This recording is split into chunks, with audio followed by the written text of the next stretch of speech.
Hi, I'm Dawn, and this is where Shabby meets Bling. Tonight, it's all about the thrift, and the flip, and the fabulous transformation of 2 items. So excited. So excited. We're back again with another Longaberger Basket rescue. This time, my co-host is Mary from The Painted Peach. You're going to find the links to her channel and this fabulously loaded playlist in my description box below. When I head to Goodwill, I hit the basket aisle first, and I am looking for Longaberger. Now, if you notice, there's a fake, a fraud. No, we don't want you, but you, my darling, are Longaberger, and you're only $12. She needs a good cleaning, but she is a collector's basket and would be well worth the money.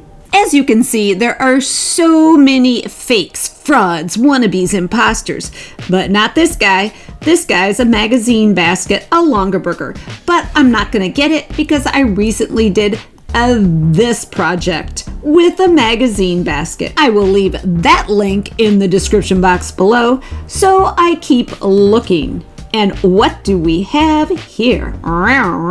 Nice. How much are you? Ooh, $5.99. Not bad, but not today, my friend. You're a winner. I don't have this shape or this size, so we're taking you home. On a separate trip, I found this little nugget. I was told it is a Lily of the Valley Longaberger basket. I knew it was Longaberger. But the Lily of the Valley thing was news to me, and we're gonna flip this little nugget today. Here is another basket that I thrifted. Isn't she pretty? I mean, it's really pretty. It's a little dirty, a little grimy, but not too bad. Not too bad at all. And I have an idea for this little guy. But first we're going back to that Lily of the Valley. When I saw this little basket, I could not pass her by. She's so cute. I love the handle. I love the stationary handle. So cute. And she was only $4.99. So what a deal, right? Well, she is a little grimy. A little gooey in places, don't know what it is, don't want to know what it is, and we're going to give her a bath so the goo goes bye-bye. But we're not going to do it in a traditional way like I normally do with warm soapy water. We're going to give her a bath in hot coffee. She has a little bit of an orange tint, as all Longaberger baskets do, but we're going to take care of that with a coffee bath. The irony here is I'm going to be bathing her, not in a tub, in a bowl. A Longaberger bowl that I thrifted. See the crack in it? Here nor there, it's a perfectly great bowl, and it's proving useful right now as I give my little basket a nice hot cup of coffee. Bowl of coffee. This will serve 2 purposes.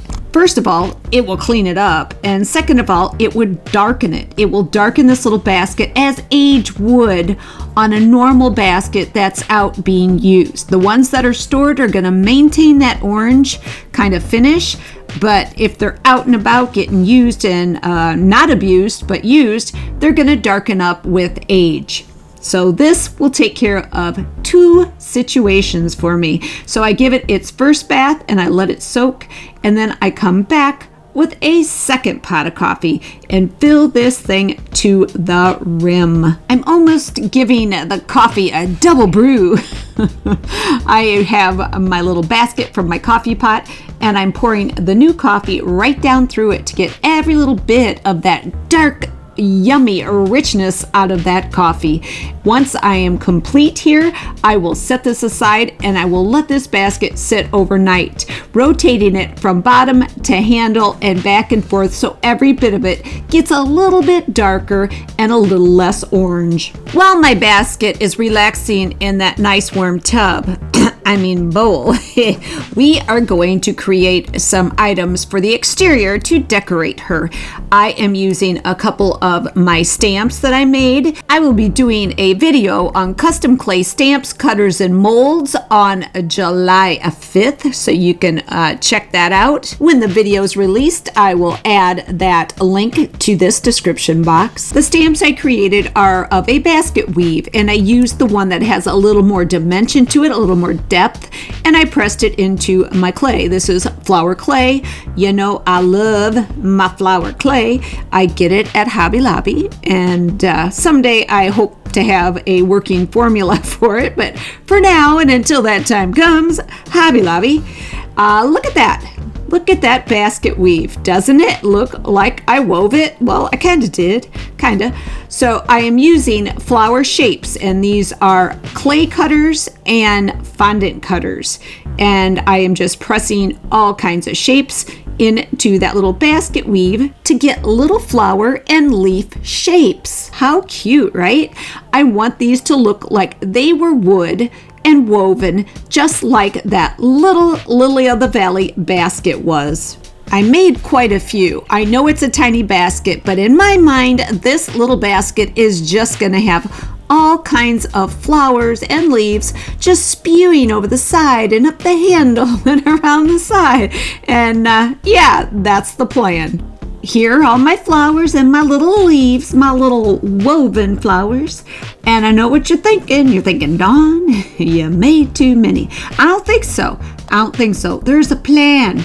I have a plan in my mind. And we'll see if I made too many or if I'm short some. You never know. You just never know. But I feel I'm going to be pretty darn close to the amount I need. So, and if not, I'll use them on something else. I love coordinating things, as you all know. First and foremost, I dust off my cornstarch, and then I trim any edges that are not perfect, that have little bits of clay hanging out where I don't want them. And then we're gonna paint. You know we're gonna paint these little woven flowers. I will be painting my flowers 5 different colors, not each flower, but some will be one color, some will be another, because I want a variation, and I'm painting them in colors that look like they could be wood. This one is called Cocoa. It is a Deco Art Americana, and it is called Cocoa, and I think it's very pretty, and a lot of the flowers are going to be painted in this color. These flowers are getting painted raw sienna, and these are getting painted nutmeg. These will be cinnamon, and these will be asphalt. All 4 of these paints are by Plaid. They're all folk art, and they are all matte. To the left, you can see how pretty and how well all those colors blend together. Now, I want to add some centers to some of the flowers, most of the flowers. And to do so, I am using my little knife. I turned on some light because it is getting dark. I want to see, and I want you guys to see too. So I'm just using the little point on the end of my knife to kind of carve away a little center to add one of these little guys in there. These are teeny tiny little rivets. These are made to be used like in paper projects, paper crafting and whatnot. I'm using the bottom part in some of my flowers, and then that top little nubbins on some of my other flowers. So they will all have a little variation, a little variety, and you know how I feel about variety. It is the spice of life. So I create a little divot for my little rivet, a divot for the rivet, and then I am going to glue them with 3-in-1 glue into place. Once I get all my little flowers centered, the ones I want with centers anyway, I move on to the next step, and I will be using something that I just purchased at Joann Fabrics. This is called Wood Tint, and it is by Folk Art Home Decor, and it is a walnut by Plaid. You know, at first I thought it was just gonna add a little bit of darkness to it, you know, like a stain that had no poly in it, but I found that it almost turned out it was just a thinner, more liquid version of an antique wax, but I like it. I like it a lot. Granted, it got my fingers nasty, messy, but it cleaned up off of everything so well. My brushes, my fingers, everything. And it gave everything some added dimension. So it looked like these little flowers truly were made of woven wood. Love this stuff. Love it. I bought a couple of bottles of it. It was originally $9.99. Of course, they're going out of business, so it was $2 each. But I'm going to keep my eyes open for this in the future because I'd like other colors. As I got going, I decided it was easier to add the little hole, add the rivet, glue the rivet, and then tint the item all at once, all at the same time, kind of like a little assembly line, doing all the processes all at once instead of put a hole in all of them, blah, blah, blah, and so on. So much faster this way. My fingers were messier, but was faster for sure. Here's my flowers and my leaves all done. And I love them. I think they look so pretty. Now, you're going to notice those little round circles, those little brown round circles right over there on the right, the upper right. Those are going to be my spacers when I glue these onto the wire that I'm going to add to the basket next. Those will help me add dimension, and those were made out of flower clay as well. I'm adding some wire that has a little bit of age to it. Used wire. Aged wire. Yeah, we'll call it aged wire because it does have a patina on it. And I am going to be wrapping this around the handle and through the upper weave at the top of the basket because I will not be gluing anything directly to this cute little Lily of the Valley basket. Everything will be glued, hot glued, right onto this wire. And the wire is going to not only act as something to glue my flowers and leaves to, it is going to act as a vine. My flowers are climbers. They need a vine to crawl up. I work my wire through the top weave of the basket, and then I create a little, if you've ever looked at a grapevine, you see how there's these little twisties, these little corkscrews, and I'm just using my tool that I use when I make jewelry to create those little corkscrews, those little details that really make this look like a vine. I will add quite a few, and what I don't use, I can cut away. No problem. But I am not harming this adorable little basket in any way. And once I get all my wire in place, I will take my time and strategically glue all of hot glue. I'll use hot glue. I will hot glue all of my flowers all over this vine on this beautiful little basket. Now back to this guy. I don't even know what this thing is called. I did not ask the Facebook group. There's Facebook groups for Longaberger Baskets, guys.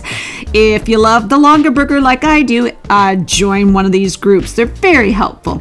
The one I ask most of the questions to is called Decorating with Longaberger.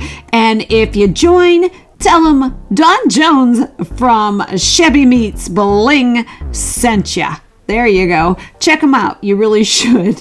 This little guy only cost me $7.99, and I think it's well worth it because the shape is pretty cool and it had the protector. This basket gets treated like all the others. He gets a normal bath. He does not get the coffee bath because, we're gonna paint. We're gonna paint this little buddy. And you can see how orange this looks. And that is what turns some people off. But to know that you can change them like I did with that coffee bath, did you notice how much deeper and richer it became? Almost like I aged it.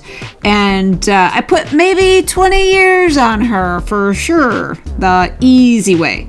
But this guy is getting painted, and I'm painting it to match some other projects that I've done. And it's actually going to get used with one of the projects that I've already done, this project. This basket is going to get used as a little caddy for some of my letters and numbers that will go with my reader board that I created. And I'll leave a link for my reader board video in the description box. But the color might look familiar to you. I've used it on multiple projects because it is one of my favorites. It is a house paint. It is called coffee house. Kind of funny, the other had a coffee bath, this gets coffee house paint, and it is a satin house paint. The paint, that coffee house, has been applied, and now I want to make the stripes a little more defined.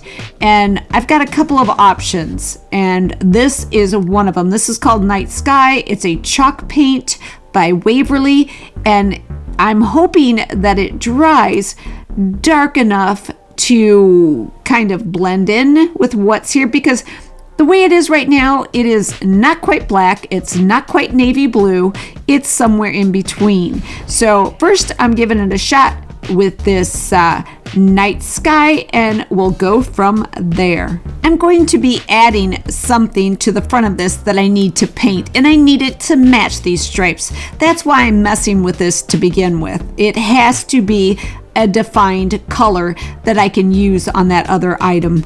Well, the Night Sky did not make me happy, and I even mixed the Night Sky with some black, hoping to create this color. No go, no go. So I'm going straight to the source. I'm going to black.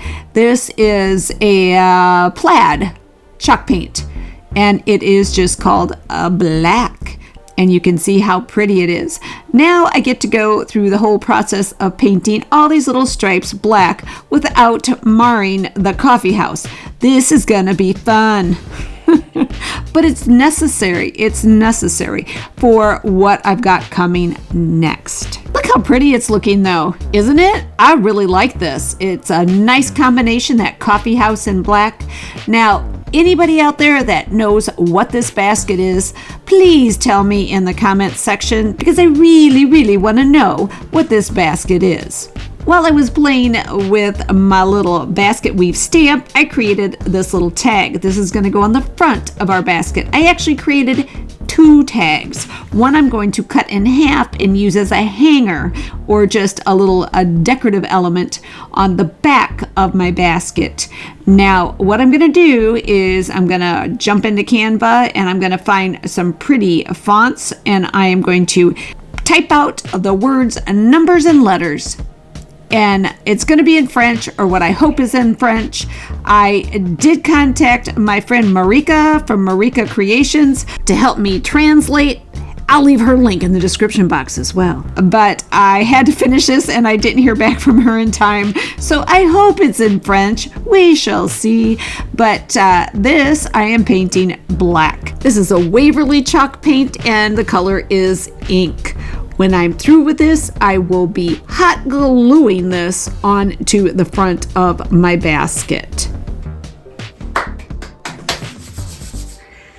Both my little baskets have been transformed, they've been rescued, and now we're going to take a look.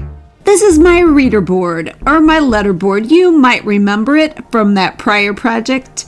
And there's my basket. There's my Longaberger basket, now acting as a caddy for my reader board. As soon as I make letters, and I will be making letters to go with this, they will be housed in this basket. Right now, I have a beautiful linen napkin inside, and as soon as my numbers and letters are complete, I will put them in these beautiful linen bags. These are from burlapfabric.com, as are the linen napkins. I'll leave their link in my description box for you in case you'd like to give them a shop. Check out my sign. Hopefully it says numbers and letters. I hope I didn't offend anyone with a poor translation. If so, I can always change it. But look how pretty it looks. I love the little basket weave tag that I made. Super cute. And you really see the weave. Almost looks like it was part of this basket all along. My new little caddy even coordinates with this Longaberger flip, my very first, and this beautiful sofa table that I redid. I will leave those links in the description box so you can just have a little playlist field day. If you know Longaberger, you know Longaberger without being told. But just in case you don't, there's the stamp, the date, and the initials to let you know it is. Let's take a look at our other basket, that Lily of the Valley. Here she is. our Lily of the Valley basket. Now, with a new kind of flower that may be growing in your yard now. It's a woven flower, a woven wood flower. I think they're beautiful. The colors look like they could be wood. You can see the woven pattern everywhere. The flowers adorn the front, the handle, the sides, the inside. Look at the inside of this basket. You would never have a clue that these things weren't a permanent part of this beautiful little basket. Even the back. This basket is in the round. That means it's decorated from every direction, all the way around. So everywhere you look on this basket, you're going to see a finished design. You can see on the inside of the front part of the basket, it has also been finished. And look at the basket itself. No longer orange, it has more of a beautiful warm cinnamon hue to it, much more pleasing to the eye. And I only had 2 flowers and 5 leaves left over. Not too bad. That tells me I can make something to coordinate with this beautiful little Longaberger basket. Thanks again to Mary for joining me in this Longaberger basket rescue. You're going to find the link to her channel as well as the link to this playlist in my description box below. I hope you enjoyed this video. If you did, give it a like, share it with your family, your friends, anyone that likes DIYs, salvaging, thrifting, flipping, repurposing, interior design, and most important, Longaberger baskets. You can follow me on Instagram and don't forget to check out my shop on Etsy. Ring the bell for notifications of all my upcoming videos. Leave me a comment. I would absolutely love to hear from you. Subscribe. It's a great way to support my channel. But for now, this is Dawn with Shabby Meets Bling. Thank you so much for watching, and I look forward to seeing you next time.